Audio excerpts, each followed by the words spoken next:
ये जो अभी मैं आपको मंजन बता रहा हूँ बनाने का तरीका, मुख्य रूप से ये मंजन में काम आता है। इसमें आपका नीम की पत्ती आप तोड़ लें पेड़ से, उन्हें धो करके सुखा लें। सुखाने के बाद में आप उनको कढ़ाई में हल्की आंच में भून लें, जिनसे उनका रंग की भुरभुरा हो जाएगा। अगर वो 100 ग्राम बनता है तो उसमें आपने 10 ग्राम फिटकरी मिला देनी है और 10-12 आपने उसमें लौंग मिला देने हैं। इनको आप किसी भी तरीके से पीस लें और पीसने के बाद में आपको एक पाउडर मिल जाएगा।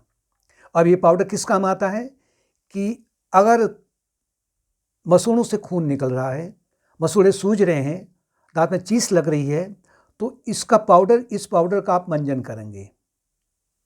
और मंजन करने के बाद में आपको 1-2 दिन के बाद ये पता लग जाएगा कि ये दांत का दर्द ठीक होने लग गया है। दूसरा है नाखूनों में, हाथ के नाखूनों में या पैर के नाखूनों में कभी फंगल इन्फेक्शन हो जाता है, यानी नाखून काले पड़ जाते हैं, उसमें दर्द होने लग जाता है और डॉक्टर ये कहेगा कि आपको ये नाखून निकालने पड़ेंगे। ये नहीं कीजिए। इसको आपने क्या करना है, इसी पाउडर को आपने सरसों के तेल में या पानी में आपने भिगा करके नाखून के बाहर एक लेप लगा लें और लेप लगाने के बाद में इसको आप किसी कपड़े से ढक लें, जिससे कि ये पाउडर आपका नहीं निकले। 8-10 दिन के बाद में आपको स्वयं ये पता लगेगा कि जो नया नाखून निकल रहा है वो ओरिजिनल नाखून निकल रहा है और धीरे धीरे आपका दर्द भी ठीक हो जाता है। पैरों की एड़ियों में भी फंगल इन्फेक्शन हो जाता है।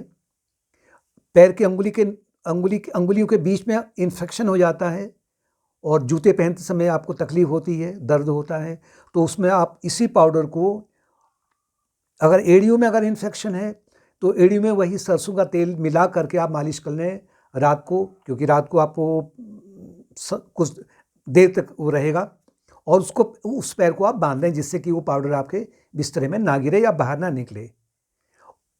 1-2 दिन के बाद में आपको पता लगेगा कि ये इन्फेक्शन कम हो रहा है, ये फंगस अब कम हो रहा है, लेकिन इसको आप लंबे समय तक यूज करेंगे।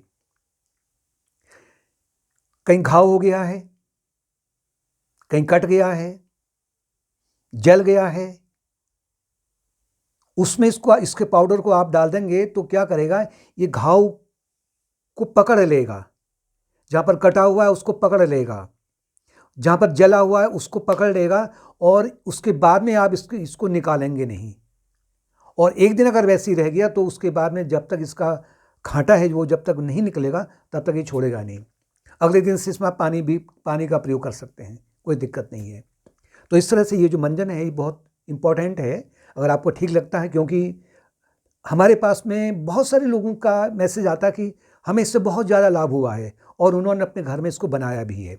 अगर आपको अच्छा लगता है तो आप यूज करिए, सस्ता है, कोई नुकसान नहीं है और आसानी से उपलब्ध भी है, और अच्छा लगता है तो और लोगों को भी आप बताइए।